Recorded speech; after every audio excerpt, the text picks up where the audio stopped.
Welcome to Bablu voice channel. प्यारे दोस्तों, ये 2004 की बात है। मैं शारजा नया नया गया था। बड़ी ईद पर मेरे सारे कज़न और रूममेट ईद करने पाकिस्तान चले गए।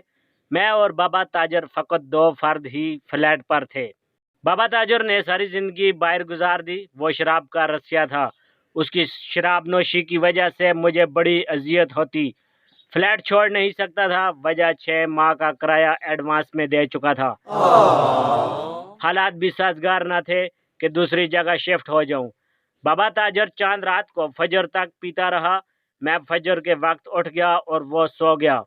मैंने ईद की नमाज पढ़ी और एक दिन पहले बनाई हुई ठंडी खीर खाने के लिए फ्रिज खोला। उसमें डूंगा तो था, पर उसमें खीर न थी। बाबा ताजर ने सारी खीर चट करने के बाद खाली डूंगा फ्रिज में रख दिया। मैं जला बुना बिल्डिंग के नीचे वाक़या बकाला मतलब सुपर स्टोर पर चला गया। वहां से आइसक्रीम ली और उससे मुंह मीठा किया। बड़ी ईद पर खाली मुंह मीठा करने से गुजारा नहीं होता। अब मैं गोश्त का इंतजार करने लगा। असर की अजान हो गई, गोश्त कहीं से भी ना आया। बाबा ताजर मस्त सोया हुआ था। जागता भी कैसे? खीर का पूरा डूंगा खाने के बाद भला किसी की आंख खुलती है क्या?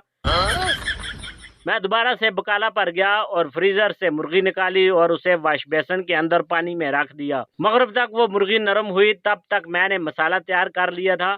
मुर्ग कढ़ाई तैयार करके मैं अफगानी तंदूर से खमीरी रोटी लेने चला गया। रोटी लेकर लौटा तो बाबा ताजर ट्रे में मुर्गी को लौटाए हुए उस पर हल्ला बोल चुका था। मैंने कढ़ाई का ढकना उठाया तो उसमें मुर्गी के पर और मसाला मेरा मुंह चढ़ा रहे थे। मैंने वो पर भी बाबा ताजर की ट्रे में डाल दिए और मुर्गी के मसाले से खमीरी रोटी खाई और कारनश पर घूमने चला गया। रात 10 बजे जब वापस लौटा तो बाबा ताजर फिर से शराब पी रहा था। हकीम किधर चले गए थे? मुझे तुम्हारी फिक्र हो रही थी। बाबा ताजर के मुंह से निकले हुए जुमले से मुझे बड़ी हैरत हुई। मैंने हिकमत सीख और पढ़ रखी थी, इसलिए शारजा में मुझे सब लोग हकीम के लक़ब से ही पुकारते थे। मैंने बाबा ताजर की बात का कोई जवाब नहीं दिया और अपने बिस्तर पर लेट गया। सुबह उठा तो बाबा ताजर सोया हुआ था। ईद के दूसरे दिन मैंने ब्रेड और चाय से नाश्ता किया। 2004 में सोशल मीडिया नहीं था। वक्त गुजारी के लिए या तो टीवी देखा जाता या फिर किताब पढ़ी जाती थी। बाबा ताजर ने रात भर जाम भर भर कर पिए थे। उसकी नींद ना खराब हो इसलिए मैंने टीवी नहीं लगाया। मैंने अपने बैग से मोहतरमा बानो कुदसिया का शाहकार नावल राजा गिद्ध निकाला और उसे फिर से पढ़ने लगा। दिन 12:30 के आसपास मेरा दिल चाहा कि फिल्म देखी जाए। जेब में पैसे इतने थे कि या फिल्म देख ली जाए या फिर टैक्सी का किराया अदा कर दिया जाए। मैं पैदल ही सिटी सेंटर शारजा की तरफ चल पड़ा। पौने घंटे बाद मैं शारजा सिटी सेंटर पहुंच गया। फिल्म का टिकट खरीदा। 1:30 बजे शो शुरू होना था। मैं 5 मिनट पहले ही हॉल के अंदर मौजूद था। फिल्म के बाद पैदल ही फ्लैट पर लौटा। भूख से मेरा बुरा हाल था। जेब में पैसे भी ना थे जो बकाला से कुछ ले आता।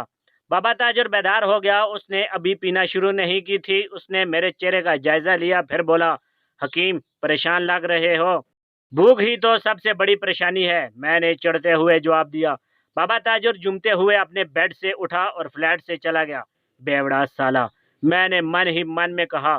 थोड़ी देर बाद बाबा ताजर हाथों में एक हार्ड पार्ट उठाए फ्लैट पर लौटा और फखरिया अंदाज में गोया हुआ, ये ले हकीम, मजेदार बकरे का हल्दी और कड़ी पत्ता में पका हुआ गोश्त है। मैंने हार्ड पार्ट थामते हुए पूछा, तुम्हें कैसे पता?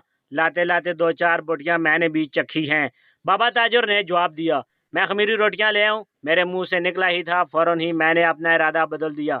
मुझे मुर्गी वाला सीन याद आ गया। जब तक मैं रोटी लेकर लौटूंगा बाबा ताजर बकरे को ठिकाने लगा देगा। मैंने बकरे की बोटियां 2 प्लेटों में निकाली, एक बाबा ताजर को दी और दूसरी पर खुद टूट पड़ा। हम दोनों ने वो भरा हुआ हार्ड पार्ट खत्म करके ही दम लिया।